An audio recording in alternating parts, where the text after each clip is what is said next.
같이 한번 박수로 맞이하겠습니다.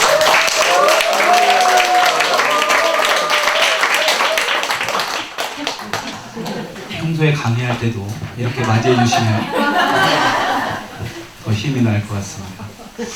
저희 이어서 나오시는 또 귀한 교수님들 또 강의 때도 경청해 주시고요.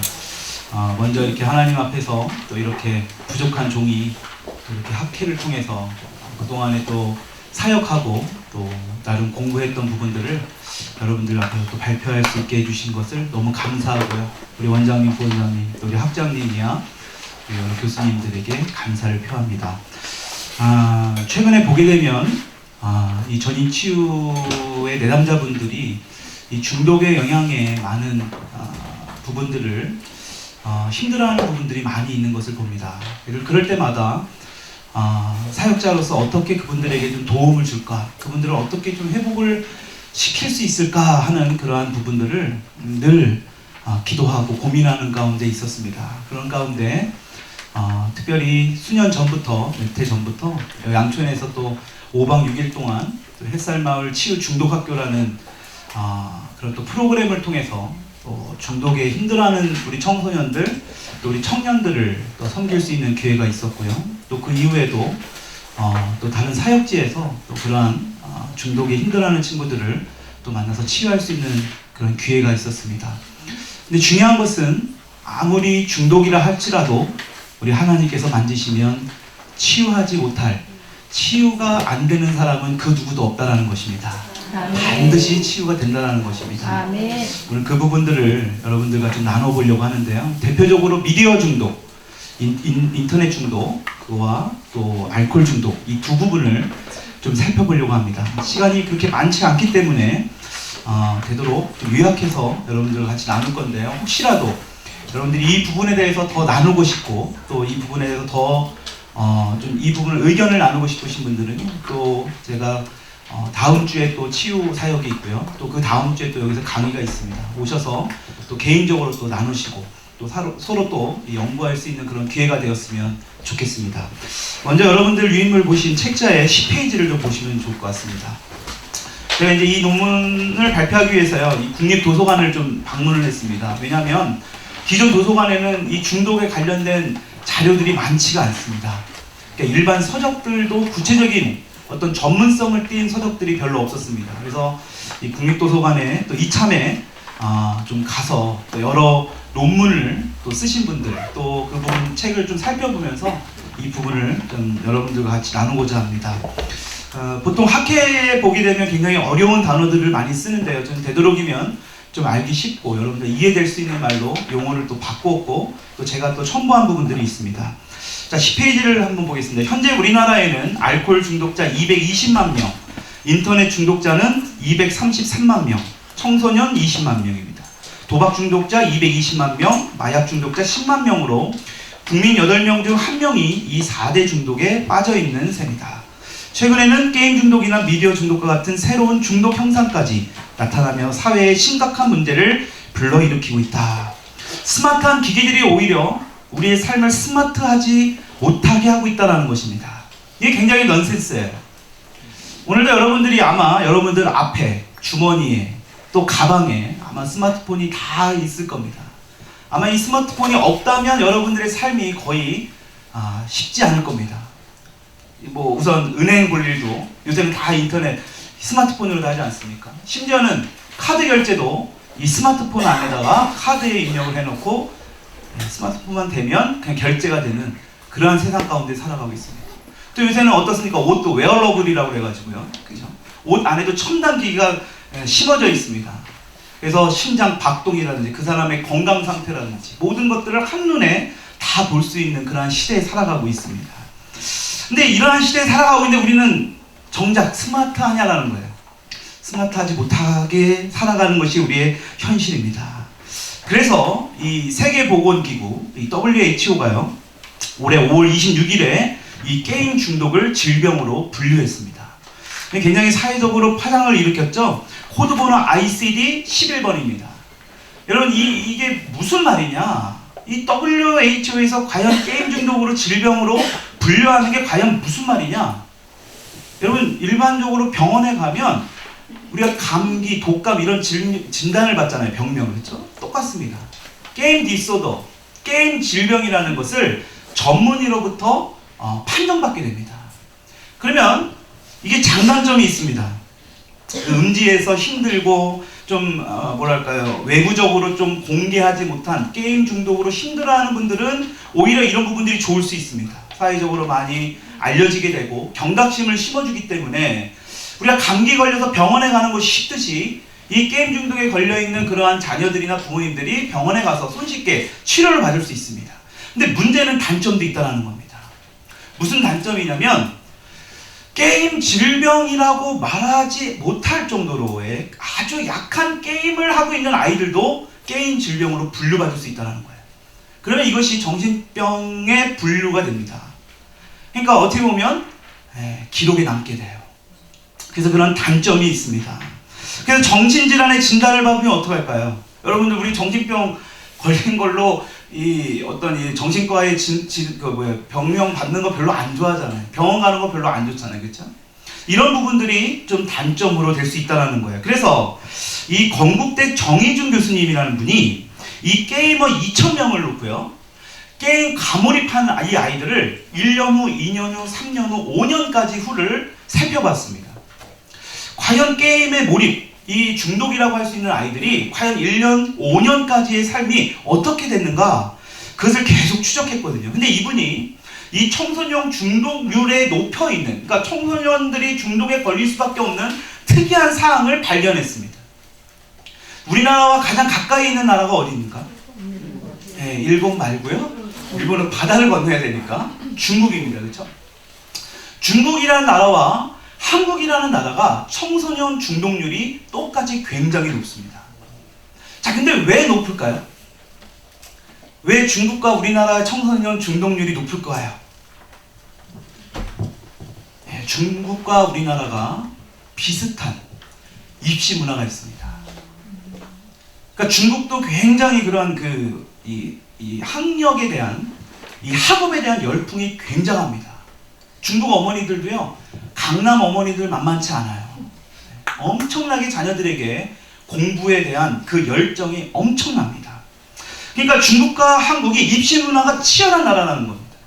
근데 문제는 입시가 치열하다 보니까 누가 개입이 높을까요? 부모의 개입이 높습니다. 시험이 중요한 나라. 이 두 나라가 이 청소년 이 게임 중독률이 굉장히 높았다라는 거예요. 근데 1년 뒤에도 2년 뒤에도 계속해서 이 가몰입에 돼 있는 아이들이, 대부분의 아이들은 1년 지나면 2년 지나면 이 가몰입이 점점 줄어드는데 오히려 더 높은 아이들이 있었어요.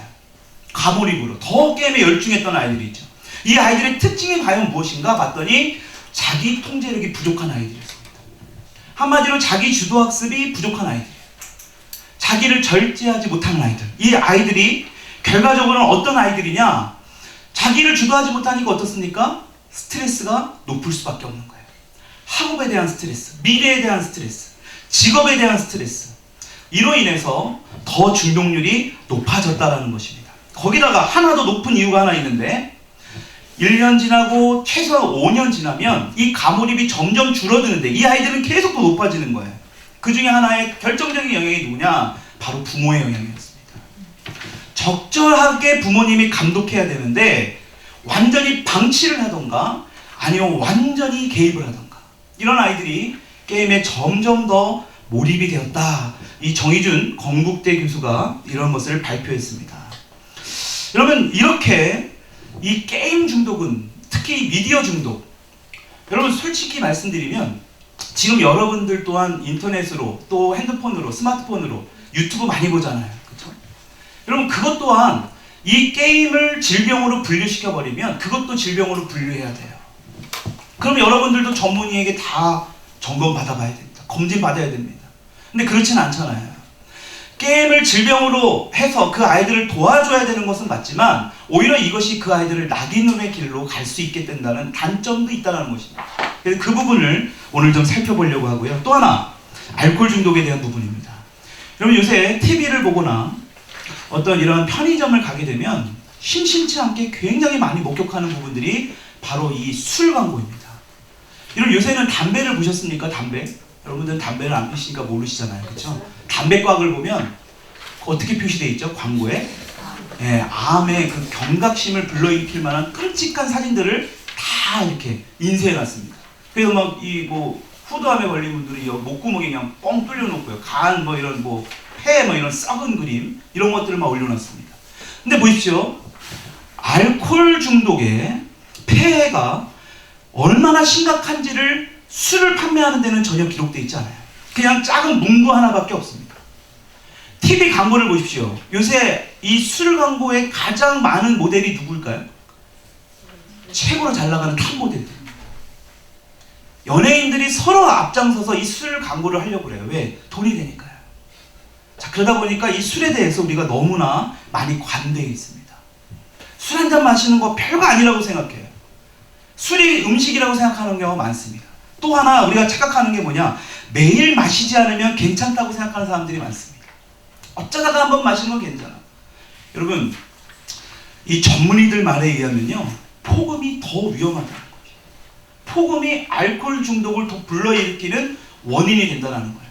왜냐하면 이런 사람들은 자신의 어떤 일이 생겼을 때 힘들고 어떤 여러 가지 곤란한 위치에 빠졌을 때에 폭음을 선택하게 된다는 거예요. 그때는 어떨까요? 잠깐 동안은 괜찮잖아요. 그렇죠? 이거와 더불어서 또 습관처럼 매일 술을 마시는 사람, 폭음하는 사람들은 그래도 끊을 확률이 높대요. 근데 문제는 매일 습관처럼 마시는 사람, 마치 뭐처럼요? 담배 피는 것처럼. 이런 사람들은 굉장히 중독률이 높을 수밖에 없다는 것입니다. 그래서 먼저 우리가 인터넷 중독, 이 미디어 중독에 대해서 좀 살펴보려고 합니다. 13페이지를 한번 펴십시오. 13페이지 밑에 단락에 보시면 인터넷 중독에 관한 개념 위에 자, 중독은 있습니다. 우리 좀 졸려온 시간이기도 하니까 우리 같이 한번 읽어볼게요. 시작. 중독은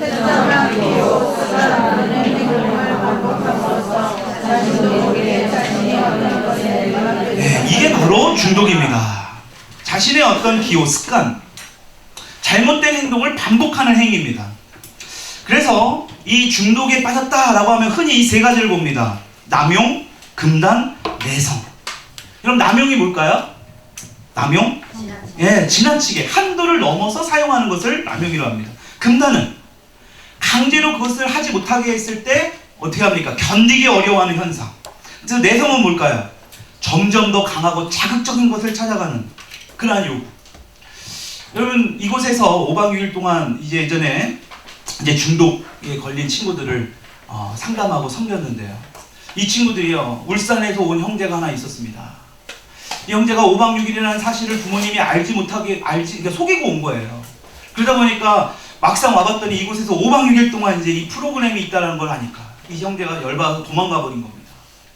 주변에 보시면 아시겠지만 다 산밖에 없잖아요. 들밖에 없습니다. 근데 이 형제가 너무 화가 나니까 버스도 안 오니까 혼자 막 걸어간 거예요. 자기 아버지가 겨우 찾아가지고 붙들어 놓고 있었던 겁니다. 그 형제를 겨우 얼리고 살리고 해서 이곳에 데리고 왔습니다. 그런 마음으로 하는데 제대로 하겠습니까? 굉장히 힘들었습니다. 근데 하나님이 이 아이를 관건적으로 만지시더라고요. 끝나기 한 이틀 전인가요? 이 아이가요, 다른 아이들처럼 똑같이 자신도 이런 게임 중독으로 힘들어하는 아이들이 주변에 많이 있다는 것을 공감하게 된 겁니다. 그러면서 자신의 상처와 아픔들을 하나씩 꺼내놓기 시작했어요. 자, 그랬더니 어떻게 됐을까요? 이 아이가 완전히 치유가 됐습니다. 그래서 교회에 돌아갔는데 그 교회 목사님이 얘 도대체 어디 갔다 왔느냐, 어디 기관에 데리고 갔다 왔길래 이렇게 아이가 바뀌어서 맨 앞에서 예배를 드리느냐, 어머니한테 전화를 했다는 겁니다. 매일 아침마다 어떤 일이 벌어졌느냐, 아버지가 이제 막 출근하려고 이제 그 아이의 아버지가 막 바쁘게 하는데요, 이 아들이 아버지를 부르더래요. 그래서 왜 부르냐 했더니 아버지 잠깐 앉아보세요. 안수 집사님이 큐티를 하고 가야지 어디를 그냥 가시려고 합니까? 그날부터 그 가족이 아침부터 매일마다 예배로 시작했다는 겁니다. 근데요, 이 형제가요, 올해 대학을 들어갔습니다. 그 어머니 집사님이 전화해가지고요, 양촌이 만약에 없었더라면, 만약에 내 아들이 그곳에 가지 않았더라면 목사님 지금 어떻게 됐을까 정말 끔찍합니다.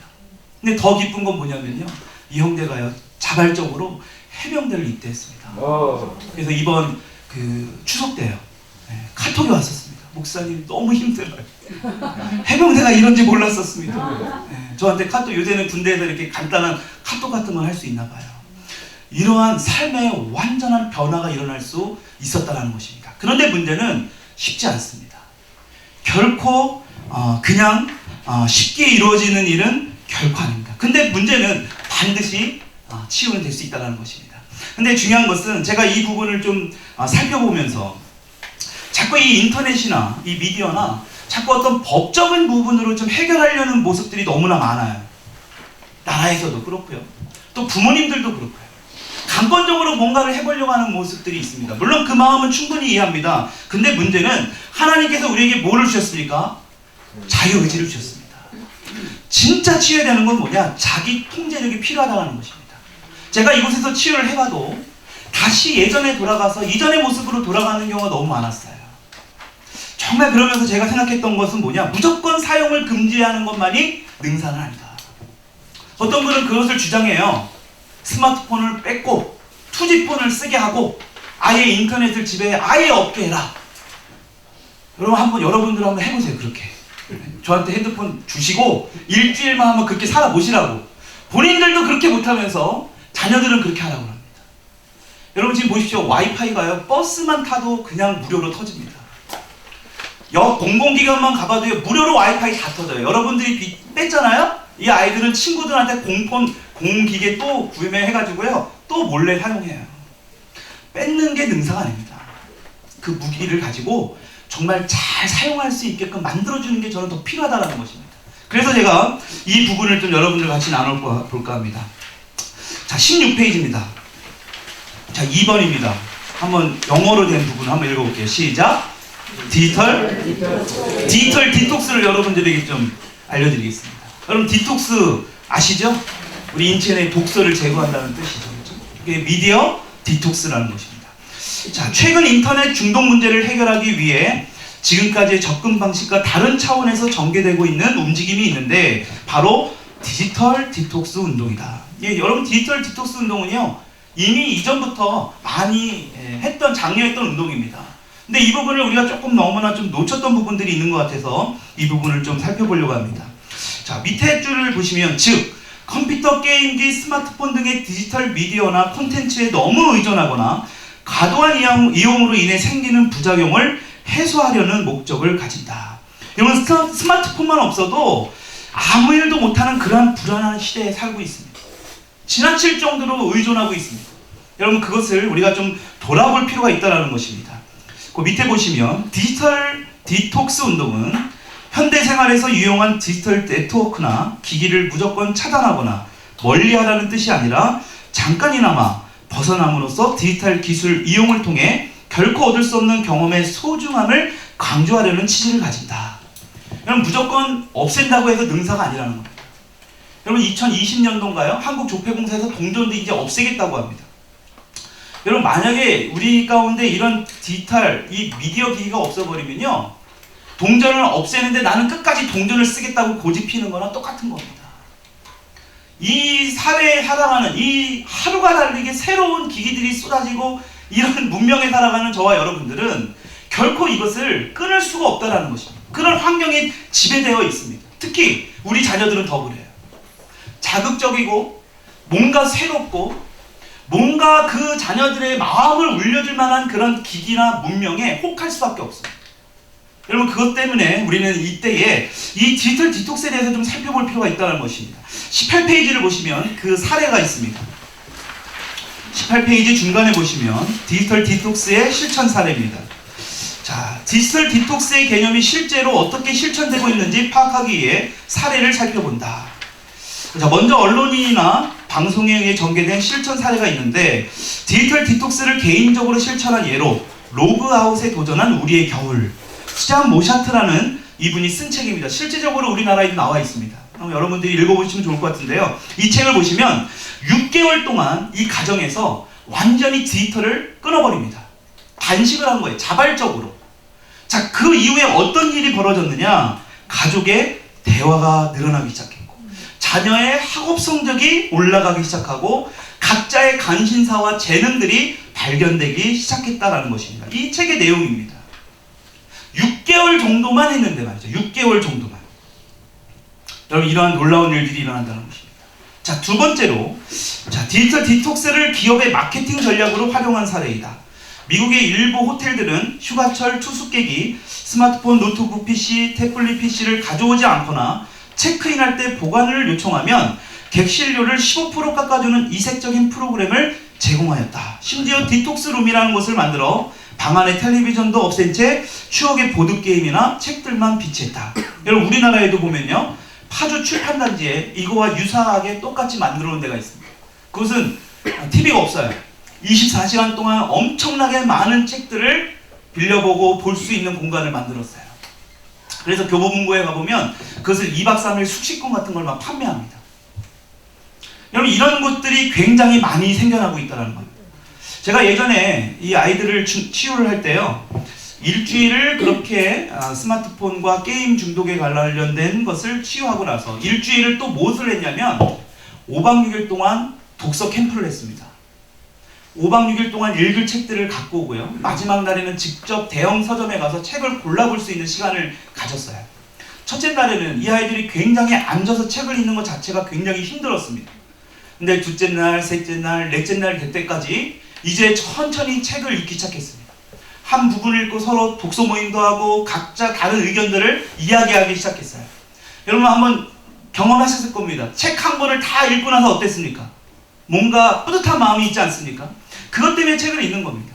이 아이들도요, 자신들이 책 한 권을 다 읽었다는 그 기쁨에 이 책을 읽는 습관들을 하나씩 가져가기 시작하더라는 것입니다.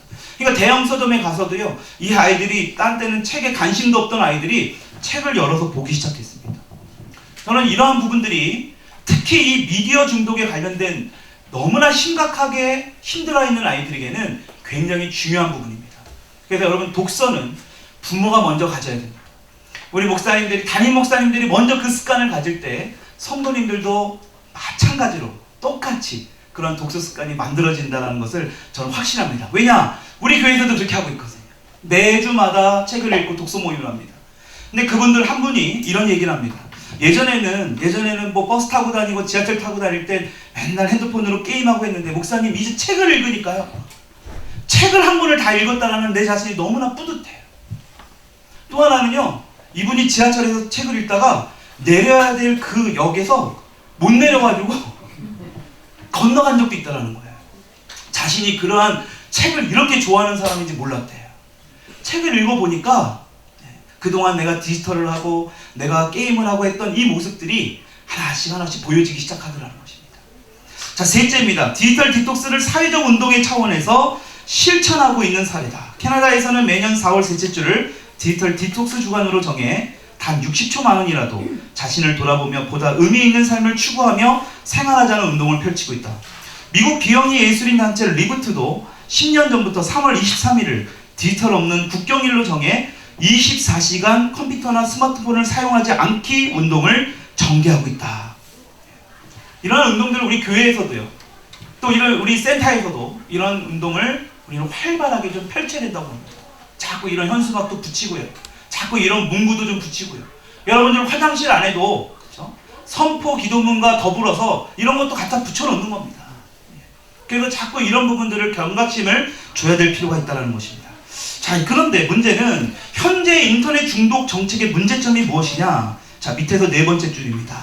현행 인터넷 중독 정책에서는 실제로 중독 대상자에 대한 예방 교육 및 상담을 실시하는 주체인 교사, 게임 문화 전문 강사, 전문 상담사 등 전문가 양성 교육에만 치중하고 있다. 그러나 가정에서 자녀의 인터넷 이용을 지도해야 하는 학부모 대상 교육은 청소년 대상의 예방 교육의 일부분을 차지하는 데 그치고 있다. 저는 이 부분이 제일로 중요하다고 봅니다. 전문가들만 교육을 받고 있습니다. 저는 이 부모님들이 사실은 제일로 이 교육에 이 부분의 심각성을 알아야 되는데, 정작 알아야 될 부모님들은 관심이 없어요. 이 말은 뭘까요? 내가 당뇨병에 걸려서 병원에 갔는데 의사한테 내가 먹고 싶은 거 다 할 테니까 우리 애 좀 고쳐주세요. 이거랑 똑같은 겁니다. 내가 할 거 다 하고 하면서 내 아이나 바꿔달라는 거예요. 자신은 전혀 희생할 준비가 안 돼 있습니다. 여러분, 저는 이 부분이 굉장히 지금 오늘날의 가장 큰 문제점이라고 봅니다. 그래서 특정한 사람만, 특정한 강사만, 어떤 문화센터에서 하는 그런 데만 자꾸 우리 아이들을 보내려고 그래요. 절대로 아이들이 그 강의를 들을 이유가 없겠죠. 자, 20페이지입니다. 자, 그래서 인터넷 중독 치료는 같은 경험을 공유하는 집단 치료가 더 효과적일 뿐만 아니라 중독자 개인의 문제만이 아니고 가족의 문제이자 사회 문제라는 점에서 가족 캠프나 부모 상담 프로그램은 바람직하며 더욱 활성화시킬 필요가 있다고 본다. 저는 이곳에서도 검증된 거라고 봅니다. 이곳에서 5박 6일 동안 중독 치유 캠프를 할 때 항상 먼저 뭘 했느냐? 부모님들을 먼저 불렀습니다. 그리고 마지막 날에 이 아이들이 게임에 탈퇴식을 하면서 부모님들이 함께 참여하게 했습니다. 마지막이 진짜 하이라이트였거든요. 이 아이들이요, 게임에 아이디를 가입해서 그 게임의 하나의 아이템을 키우는데 무려 많은 아이들은 10년 이상씩 거기에 투자한 아이들이에요. 돈으로 따지면 어마어마하고요. 시간으로 따지면 더 어마어마합니다. 근데 이 아이들이 치유를 받고 이곳에 나와서요, 다 이 노트북으로 켜놓고요, 이쪽으로 다 중계해 줍니다. 부모님들이 다 보고 있는 겁니다. 그래서 이 아이들이 탈퇴를 해요. 한 명도 강권적으로 하는 친구는 없습니다. 다 자발적으로 했습니다. 그때 가족이 함께 이 아이를 안아주고 기특하다고 칭찬해주고 격려해주고, 이때에 이 아이의 마음이 어땠을까요? 더 이상 게임에 매일 필요가 없는 것입니다. 저는 이런 것을 보면서 진짜 이 같이 집단적으로 가족이 함께 치유해야 될 필요는 너무나 중요하다. 제발 자녀들에게만 이 부분에 대한 심각성을 좀 알리지 않았으면 하는 바람입니다. 자, 그렇다면 네 번째입니다. 인터넷 디톡스 어떻게 그러면 실천할 것인가? 자, 첫 번째 보면, 자, 장기적인 차원에서 예방교육의 중점 연령층을 유아로 낮추는 정책으로 전환이 필요하다. 어렸을 때부터 이런 교육이 필요하다는 거예요. 예방교육이. 근데 제가 이렇게 교회를 다녀봐도요, 우리 집사님들이나 뭐 권사님들이나 우리 성도님들이 예배드리거나 식사를 할 때 항상 자녀들에게 이렇게 줘요. 스마트폰을. 왜 줄까요? 편하려고. 자기 편하려고. 마트 같은 데 가서도 요새는 이런 카트를 끌고 다니면서 앞에다가 핸드폰을 꽂아줍니다. 왜 그럴까요? 자기 편하려고요. 어렸을 때부터 이러한 부분에 너무나 많이 노출된다는 것입니다. 이 심각성을 알려야 된다는 거예요. 특히 우리 교회에서, 한국교회에서 어른들은 다 모여 있습니다. 근데 아이들은 다 삼삼오오 뭐하냐, 모여서 다 게임하고 다 모여서 이상한 스마트폰으로 SNS나 하고요. 청년들이 말이죠. 여러분, 지금 실태가 그렇다는 것입니다. 어렸을 때부터 이 예방교육이 필요하다는 것입니다. 두 번째로, 현행 인터넷 중독 정책에서 해야 할 것, 교육 및 상담 전문가 양성교육과도 별도로 학부모 대상 교육도 새로운 영역으로 추가할 필요가 있다. 아까 말씀드린 부분이다. 맨 밑에 보시면, 따라서 자녀 지도를 위한 부모상의 교육과 상담을 인터넷 중독 정책의 중점 과제로 포함시켜 지속적인 지원을 강화하고 제도화시켜야 한다. 자, 세 번째입니다. 디지털 디톡스의 관점에서 볼 때 인터넷 중독 상담이나 치료 정책은 단순히 기술 차단에만 초점을 맞출 게 아니라 총체적으로 접근해야 된다. 전인적으로 접근해야 된다는 것입니다. 그래서 이곳에서 중독 치유할 때 어떤 것을 했느냐? 단순히 상담만 하지 않았습니다. 이 아이들과 매일같이 뭘 했느냐? 액티비티 활동을 했어요. 축구도 하고 등산도 했습니다. 다양한 활동을 하게 만든 거예요. 그 시간 동안에. 그러니까 개중에 어떤 아이들은요, 운동하면서 땀을 흘리면서, 목사님 이렇게 땀을 흘리고 샤워하는 이 기쁨을 이전에는 몰랐던 것 같아요. 여러분, 게임 많이 하는 아이들의 특징 중에 하나가 뭘까요? 활동적이지가 않아요. 정체되어 있습니다. 근데 이런 부분들을 접하니까요, 이 아이들이 변하기 시작해요. 다르게 생각하기 시작해요. 바베큐 파티도 했거든요. 밖에서, 야외에서. 그런 문화를 접하니까 이 아이들이 생각을 다시 이렇게 하게 되는 그런 계기가 될 수 있었다는 것입니다. 자, 네 번째입니다. 인터넷 중독을 해결하기 위한 실용성 있는 제도적 장치가 필요하다. 지금 현재 우리 가운데 있는 제도적 장치가 뭐냐? 게임 셧다운제예요. 만 16세 미만인 아이들은 12시가 지나면 게임을 들어가지 못하게 만든 정책입니다. 여러분, 근데 잘 보세요. 제가 여기서 또 느낀 거지만, 게임을 탈퇴하려면 아이들의 그 게임을 탈퇴하기 위해서는 주민등록 번호를 쳐야 돼요. 주민등록 번호를 칠 때 누구 번호를 칠까요? 아버지나 어머니 번호를 칩니다. 근데 이걸 인증을 해야 되는데 자신들의 명의로 한 게 아니니까요. 부모님의 핸드폰으로 인증을 따가지고 여기서 탈퇴했습니다. 그 말은 만 16세 미만이 12시 이전에 12시 이후에 게임을 못하게 해도 아무런 효과가 없다는 거예요. 시간은 중요한 게 아니에요. 얼마만큼 가몰입을 했느냐가 중요한 거지 12시 넘어서 12시 30분까지 게임을 했으면 그게 뭐가 문제가 됩니까? 그러니까 지금 오늘날의 이 제도적 장치론 우리 아이들이 이 게임 가몰입에 대해서 어떤 이 부분을 해결하기가 쉽지 않다라는 것입니다. 자, 22페이지입니다. 마지막으로 인터넷 중독 해소 정책의 효율성을 높이기 위해서는 시민운동이나 공공 캠페인을 적극 지원하고 활용할 필요가 있다. 특히 저는 교회가 좀 앞장서야 된다고 봅니다. 그래서 23페이지에 두 번째 단락, 그래서 이제 양촌 힐링센터도 기존의 상담, 치유 위주의 방식이나 일방적인 규제 방식에서 벗어나 인터넷을 포함한 디지털 기기 및 콘텐츠의 교육적 이용, 대화문화활동 등을 포함하는 총체적인 접근 방식을 취하는 것으로 전환될 필요가 있다. 아이들을 무조건 하지 말고 뺏는다고 능사가 절대 아니라는 것입니다. 이 아이들은 수단과 방법을 통해서 어떻게든 또 해요. 제가 이곳에서 온 아이들 중에 공통적으로 경험한 겁니다. 심지어는 부모님 뺏는 아이들도 있었습니다. 근데 이 아이들이요, 요새는 공기계가 많거든요. 싸게 구매할 수도 있고요, 친구한테 빌릴 수도 있습니다. 그 기계로 부모님이 없는 데서 더 많은 시간을, 더 많이 게임에 빠져 있는 것을 봅니다. 그러니까 뺏는 게 결코 능사가 아닙니다. 여러분 지금 에필로그에 보시면, 여러분 로키드 마틴이라는 미국의 우주 항공 회사가 있습니다. 들어보셨나요? 로키드 마틴? 여러분 참 그런 거 잘 관심이 없군요. 아이언맨 로보캅은 들어보셨어요? 네. 영화도 안 보실 줄은 몰랐네요. 네, 보시죠?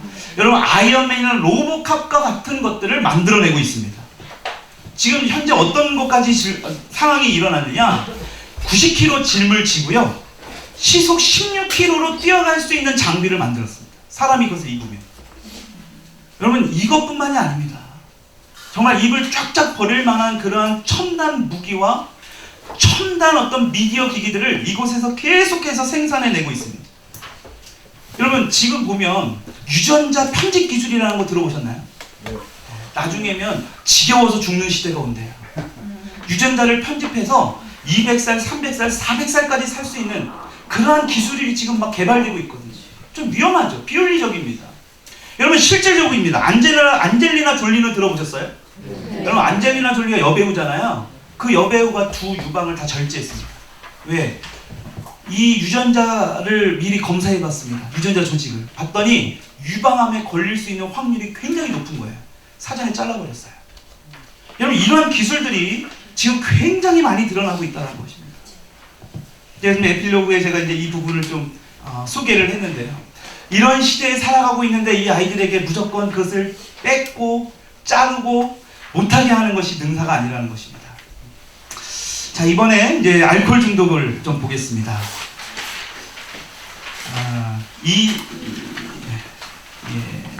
29페이지를 보겠습니다.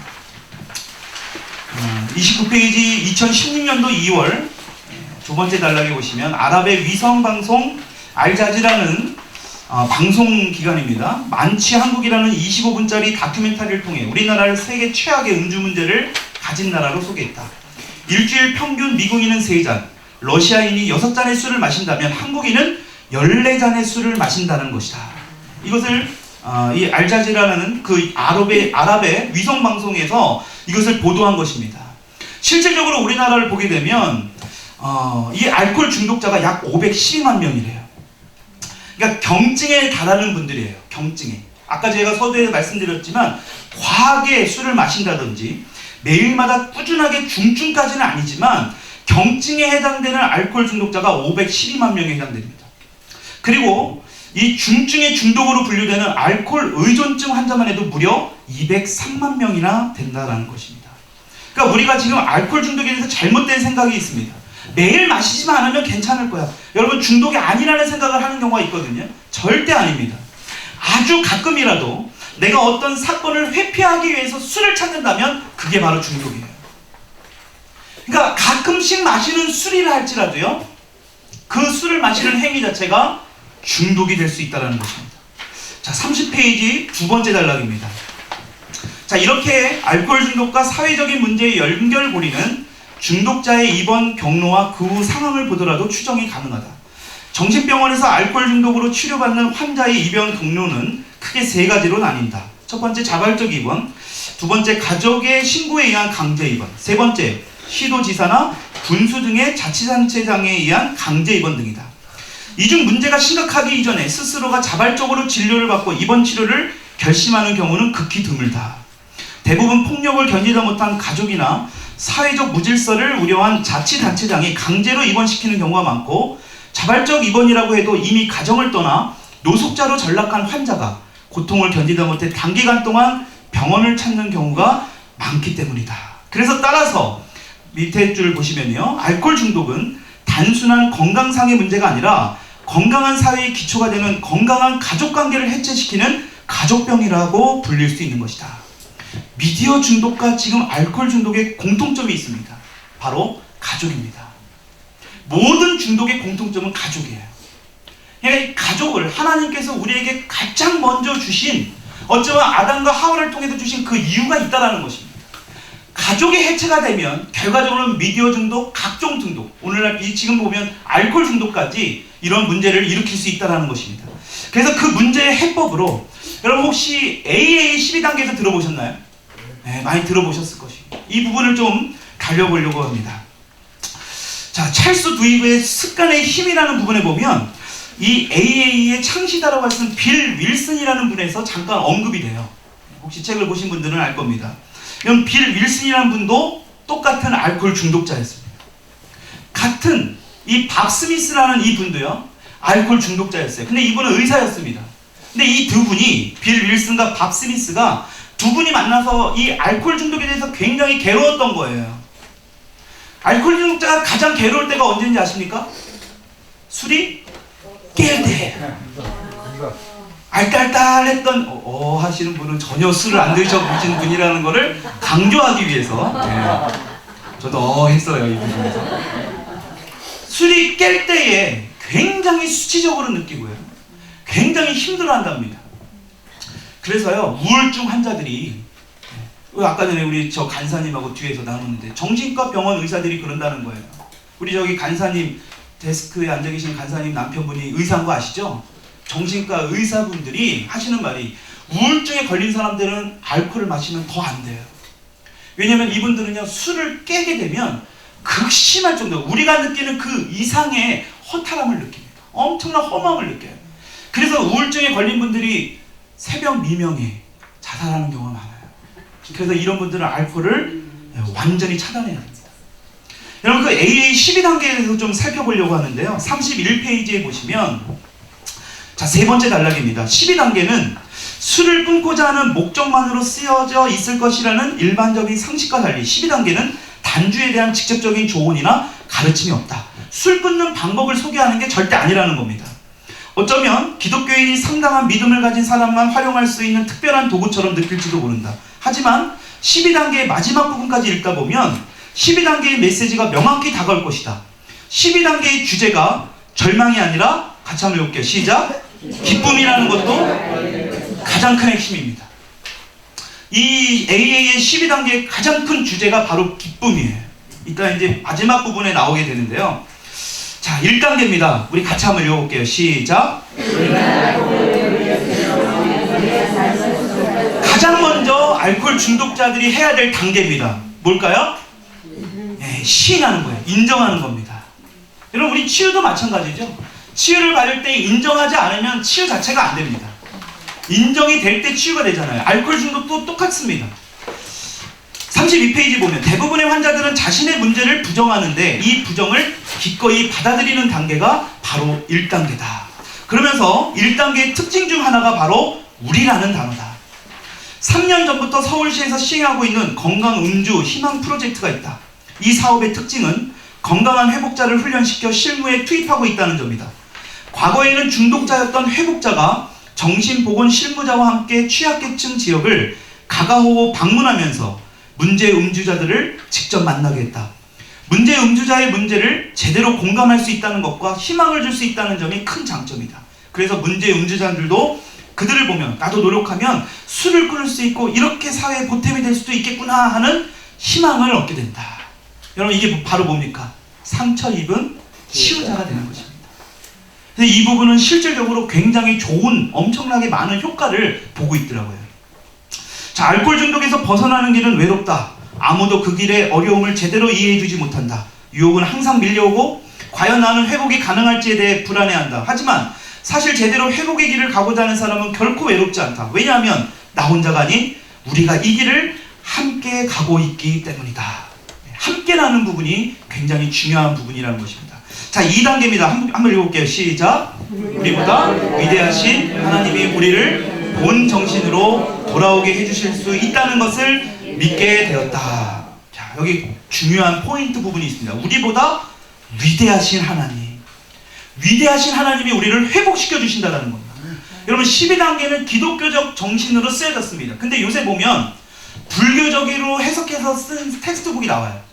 유교적인 관점으로 써서 이것을 응용해가지고 쓴 것들이 있습니다. 근데 이거의 원래 뿌리는 기독교입니다. 하나님이에요. 이 밥 스미스라는 분은요, 초자연적인 하나님을 만났어요. 완전히 그 이후에 이분이 알코올을 끊게 되는 거예요. 그리고 이분과 함께 만나서 계속해서 교제하면서 이 12단계를 만들어진 거예요. 처음부터 만들려고 했던 게 아닙니다.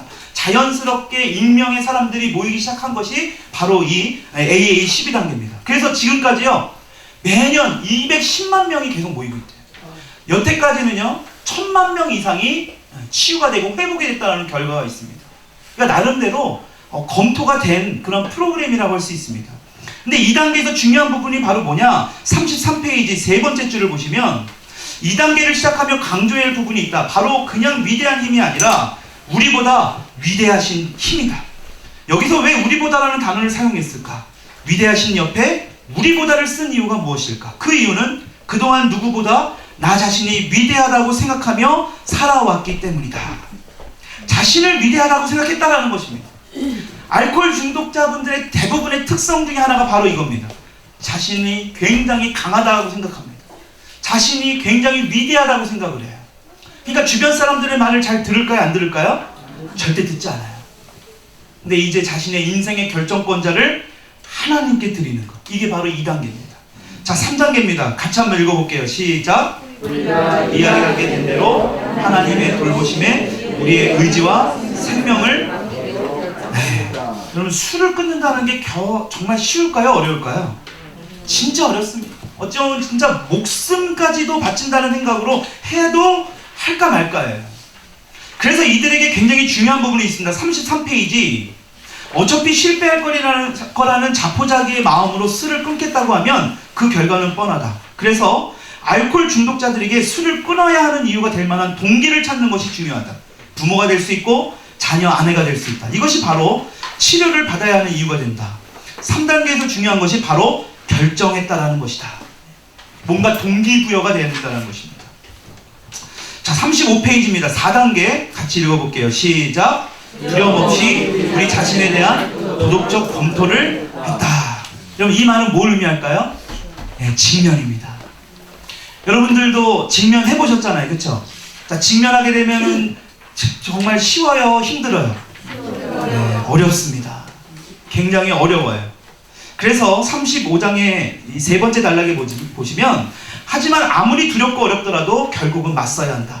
과연 자신이 어떠한 잘못을 저질렀는지 그 때문에 사랑하는 가족과 주변 사람들의 마음이 얼마나 아팠는지 알아야 한다. 왜일까? 다시는 똑같은 실수를 반복하지 않기 위해서. 그리고 나로 인해서 소중한 가족과 동료는 물론 자신이 다시는 같은 아픔을 겪지 않기 위해서 결국 12단계를 통해 참다운 변화를 만들기 위해서 직면해야 된다는 것입니다. 자, 5단계입니다. 시작. 우리의 잘못에 대한 정확한 본질을 하나님과 그리고 다른 어떤 사람에게 시인했다. 이게 굉장히 좀 중요한 부분입니다. 하나님께 시인하는 것은 말할 것도 없고요. 더 나아가서 누구에게 시인해야 된다는 거예요? 다른 사람에게 시인해야 된다는 것입니다. 왜 그러느냐? 증인이 되는 겁니다. 내가 솔직한지 아닌지는 스스로 알아요. 그렇죠? 하나님과 나만 아는 것이 아니라 그 세 3자 또한 알아야 된다는 거예요. 그래서 예수님도 뭐 하라고 하셨어요? 예, 먼저 형제와 화해라. 용서를 구해라.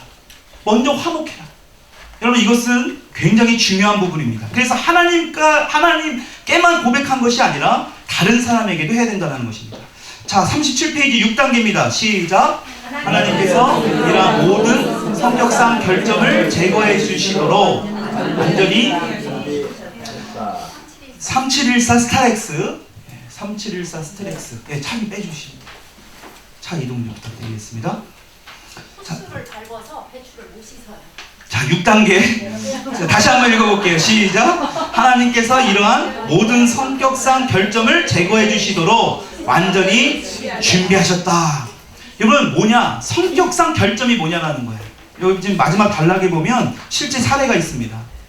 실제로 삼형제 중 둘째인 알코올 중독자가 왔어요. 근데 이분이요, 이 위에 장손이 있잖아요. 밑엔 또 막내 동생이 나이 차가 많이 납니다. 아버지는 모든 관점이 장손에게 갔습니다. 또 이 막내가 늦둥이가 태어나 보니까 늦둥이에게 아버지의 모든 사랑이 갔던 거예요. 근데 이게 둘째가요, 나름대로 이제 아버지한테 잘 보이고 싶어서 선택한 게 뭐냐? 이 막내를 혼내고 괴롭히고 한 게 아니라 잘해준 거예요. 그러니까 칭찬받으려고. 여러분, 그런데 문제는 아버지가 칭찬을 해줬을까요? 안 해줬을까요? 네, 칭찬을 안 해줬습니다. 어떻게 하셨어요? 근데 이 둘째가요, 그림을 너무 잘 그리는 거예요. 아니, 그림을 그리고 싶어서 이제 예술고등학교를 가려고 했는데 아버지가 그림쟁이라고 반대를 합니다. 얼마나 큰 상처가 됐겠습니까? 이 둘째가요, 결국에는 그 아버지가 돌아가셔요. 한 번도 아버지에게 인정받고 사랑받지 못했던 겁니다. 그 아버지가 생각날 때마다 이 둘째 아들이 했던 게 뭐냐? 바로 술을 선택했던 겁니다. 술을 하루라도 소주 한 병 이상을 먹지 않으면 잠을 못 잘 정도로. 이분에게는 술이 수면제였던 거예요. 근데 알고 봤더니 이분의 성격상 결점, 이분의 결점이 뭐예요? 바로 아버지였던 겁니다. 그래서 이 6단계에서는 이 자신의 훨씬 어떤 알코올의 어떤 현상에 굴하는 것이 아니라 그보다 훨씬 더 깊이 있는 뿌리가 무엇인지, 치명적인 결점이 무엇인지, 우리가 여기서 말하는 뿌리가 무엇인지를 찾는 것이 바로 6단계입니다. 그것을 하나님이 취해 주실 것이라는 것을 선포하는 것입니다. 자, 38페이지 7단계입니다. 같이 읽어볼게요. 시작. 겸손하게 우리의 단점을 없애주기를. 여러분 잘 보십시오. 앞에 보면 무슨 단어가 있습니까? 겸손하게입니다. 알코올 중독자뿐만 아니라 우리는 어떻습니까? 교만해요. 우리는 조금만 뭐하면 교만의 싹이 올라옵니다. 근데 특히 알코올 중독자들은 더 그래요. 이들은, 자, 한번 읽어보겠습니다. 우리의 수많은 문제 가운데에는 교만이 자리 잡고 있다. 인간은 교만하기에 알코올 앞에 쉽게 무너지는 것이다. 교활한 알코올의 게임에 넘어가지 않는 방법은 겸손밖에 없다. 여러분, 그래서 마지막까지 핵심적인 단점이 사라질 수 있도록 간절한 마음으로 하나님께 의지해야 한다. 사실 자신의 단점을 속속들이 들춰내는 것은 대단히 용기가 필요하다. 우리에게는 이러한 두려움을 손쉽게 외면할 수 있는 무척이나 효율적인 무기가 있다. 그게 뭘까요? 바로 합리화예요. 그럴듯한 것. 그럴듯하게 포장합니다. 술을 먹어야 되는 이유를 내죠. 그럴듯하게. 여러분, 이 부분에 대해서 겸손하게 하나님께서 없애주기를 간절히 간구해야 된다가 바로 7단계입니다. 자, 8단계 같이 한번 읽어볼게요. 시작. 우리가 해를 끼친 모든 사람의 명단을 만들어서 그들 모두에게 기꺼이 보상할 용의를. 제가 이 12단계를 보면서 굉장히 좀 특이했던 거 뭐냐면 실제적인 방안들이 너무 많아요. 그냥 이론적으로 술을 먹고 싶을 때 뭐 다른 생각을 하고 뭐 이런 게 아니고요. 주변에 있는 사람들, 자신의 모습을 돌아볼 수 있는 그런 단계들이 굉장히 많습니다. 이 8단계, 9단계를 같이 보면 좋을 것 같습니다. 9단계도 같이 읽어볼게요. 시작. 어느 누구에게도 해가 되지 않는 한 할 수 있는 데까지 어디서나 그들에게 직접 보상했다. 8단계까지는 명단을 만드는 작업이라면요, 9단계는 직접적으로 그들에게 보상을 하는 거예요. 근데 문제가 여기서 뭐냐, 이 보상을 어느 정도 내가 이렇게 보상했으니까 당신도 나를 알아줘요, 이렇게까지 가서는 안 된다는 것입니다. 그것은 자신의 어떤 그런 죄의 대가 정도로 지불한다라고 생각할 밖에 안 된다. 그러면 근본적인 문제는 해결 안 된다는 겁니다. 여기서 중요한 건 뭐냐? 자, 40페이지에 두 번째 단락입니다. 그러나 9단계에서의 보상은 절대로 거래하는 것이 아니다. 보상을 스스로 얼마만큼 하면 충분하다고 규정 짓는 것도 아니다. 보상은 술과 함께하며 수년 혹은 수십 년간 묵혔던 미안함과 죄책감을 털어내기 위한 과정이라는 것입니다. 실제적인 방안입니다. 자, 10단계입니다. 시작. 인격적인 검토를 계속해서 잘못이 있을 때마다 이 AA 12단계의 특징 중에 하나가 뭐냐면요, 10단계까지 올라왔으니까 나는 치유 다 됐어 이런 생각을 하지 못하게 합니다. 계속해서 자신의 모습을 돌아보게 해요. 그 중에 하나가 뭐냐? 일기쓰기입니다. 일기쓰기. 매일마다 일기를 쓰는 거예요. 솔직하게, 정직하게. 그래서 익명의 모임자들과요, 그것을 같이 공유합니다. 그래서 설사 이 10단계까지 왔다 하더라도요, 그들이 다시 1단계부터 시작을 하더라도 전혀 그것에 대해서 굴하지 않습니다. 그것이 창피한 일이 절대 아닙니다. 왜? 계속해서 해야 될 일이기 때문에. 11단계입니다. 같이 41페이지입니다. 시작. 기도를 통해서 우리가 이해하게 된 대로의 하나님과 의식적인 접촉을 증진하려고 노력했다. 그리고 우리를 위한 하나님의 뜻만 알도록 해주시며 그것을 이해할 수 있는 능력을 주시도록 간청했다. 11단계의 핵심이 뭘까요? 바로 기도입니다. 기도. 기도의 중요성을 강조합니다. 그렇다면 왜 기도하라고 할까요? 자, 밑에 그 네 번째 줄 보시면 끝에 단락에 욕심이 망칠 수 있기 때문이다. 내가 잘 아는 길이라고 생각했던 바로 그때 넘어졌고 실패했다. 지금까지는 나의 본능적인 욕망대로 내가 누리고 싶은 영광을 향하려고 했다. 그러나 이제는 하나님께 모든 것을 구해야 한다. 그래서 나의 의도가 하나님의 뜻과 맞는지 알고 주님의 도움으로 이루어지기를 기도해야 한다. 11단계는 이 기도의 중요성입니다. 마지막으로 이제 12단계입니다. 너무 중요한데요. 우리 42페이지 같이 한번 읽어볼게요. 시작. 이런 단계들의 결과 우리는 영적으로 깨달아 알게 되었고 알코올 중독자에게 이 메시지를 전하려고 노력했으며 우리 일상의 모든 면에서도 이러한 원칙을 실천하려고. 여러분, AA는요 술을 끊는 목표가 아닙니다. 그러니까 단주의 방법에 대한 설명이 안 나와요. 목표가 중요한 게 아니라 과정이 중요하다는 겁니다. 그래서 12단계의 마지막 이 12번째 단계에서는 생활의 기쁨을 이야기하고 있다는 겁니다. 자, 그 두 번째 단락, 세 번째 단락인가요? 그러면 찾으셨나요? 네. 우리 같이 한번 읽어볼게요. 시작. 그러면 어떻게 하면 우리의 삶이 기쁨에 가득 찰 수 있을까? 우리가 살아가고 있는 현실을 보면 기쁨이라는 단어는 전혀 어울리지 않는다. 실제 생활의 기쁨은 일확천금으로 살 수 있는 것이 아니라 매일마다 흘리는 땀방울로 인해 가능할 수 있다. 아주 중요합니다. 생활의 기쁨은 시작. 그동안 없었던 것이 새롭게 생겨서 누릴 수 있게 되는 것이 아니라 기존에 있었던 것을 기쁜 마음으로 바라볼 수 있음으로 인해 가능해지는 것이다. 저는 치유는요, 기존에 있던 여러분들의 환경이 하루아침에 싹 바뀌어지는 게 아니고요, 그 상황과 환경은 똑같지만 그것을 이길 수 있는 능력을 취하는 것이라고 봅니다. 아멘. 여러분, 그것이 치유예요. 내 상황은 전혀 바뀌어지지 않았습니다. 여전히 가난하고 여전히 자녀들이 속썩이고 여전히 아내와 남편과 힘듦이 있지만 치유를 받으면 그곳이 바로 뭡니까? 하나님의 나라, 주님의 나라입니다. 그 능력을 갖는 것이 치유예요. 그래서 이곳에서 마지막 12단계가 뭐냐? 생활의 기쁨이에요. 이전에는 전혀 경험하지 못했던 겁니다. 이전에는 그냥 악몽 같아 따라갔던 이 하루하루를 귀하게 여기는 거예요. 그러면서 이렇게 얘기합니다. 새로운 무엇을 바라는 것이 아니라 가지고 있던 욕심을 비워야 하는 것이다. 회복은 발명하는 것이 아니라 발견하는 것이라고 했다. 발명하는 게 아니라 있는 것을 찾으라는 것입니다. 그러니까요, 12단계의 이 전체적인 모습을 보게 되면, 자, 43페이지에 보시면, 자, 첫 번째 단락에 다만 AA에서 강조하는 것은 찾으셨나요? 네. 이게 굉장히 중요합니다. 오늘 하루에 충실하는 삶을 이어가는 것, 그것만이 회복을 위한 길이라고 강조한다. 여러분, 이게 진짜 성경적인 거예요. 제가 어저께 2학기 또 우리 영성반에서 말씀드렸지 않았습니까?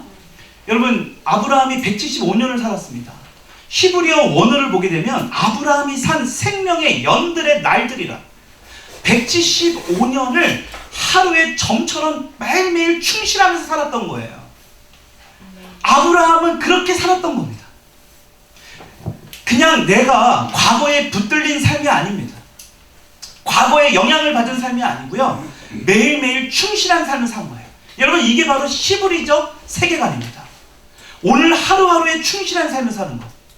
제가 미디어 중독과 인터넷 중독, 또 아울러 이 알코올 중독의 부분을 이렇게 살펴보면서요, 결론을 딱 졌어요. 바로 무엇이냐? 오늘 하루하루 나에게 주어진 그날에 내가 최선을 다하면서 한 점 한 점을 찍으며 살아갈 때에, 내가 주님 앞에 갈 때에 정말 만족하는 삶을 살았구나, 주님 앞에 감사와 기쁨으로 살았구나 라는 것을 고백할 수 있게 될 것이라는 확신을 갖게 되었습니다. 여러분, 그래서 아브라함도요, 마지막에 향년 175세라 그 이후에 나오는 열조에게로 돌아갔더라 라는 이 말씀의 히브리 원어를 보게 되면 만족한 삶을 살았다라고 나옵니다. 만족한 삶을 살았다. 왜 그랬느냐? 하루하루 충실한 삶을 살았기 때문에. 저와 여러분들이 자녀들에게 하루하루 충실한 삶. 근데 우리는 충실하지 못하면서 우리 자녀들에게 뭔가를 원합니다. 내 남편에게, 내 자녀에게, 내 아내에게 뭔가를 원해요. 나는 하지 않으면서 말이죠. 여러분, AA도 보면서 다시 한번 뭔가 내 자신을 보는 것이 굉장히 중요하구나. 남을 지적하기 전에 내 자신을 다시 한번 돌아보는 것은 굉장히 중요하다. 12단계를요 잘 보면요, 우리 치유에도 적용해봐도 정말 좋을 것 같아요. 우리 치유에 접목해도 굉장히 좋을 만한 내용들이 굉장히 많습니다. 여러분, 오늘 이 미디어 중독, 또 아울러 이 알코올 중독을 통해서 여러분들의 가정과 또 여러분들의 교회에서 중독으로 힘들고 고통스러운 그런 분들에게 조금이나마 도움이 되는 그런 시간이 되었기를 간절히 축원합니다. 감사합니다.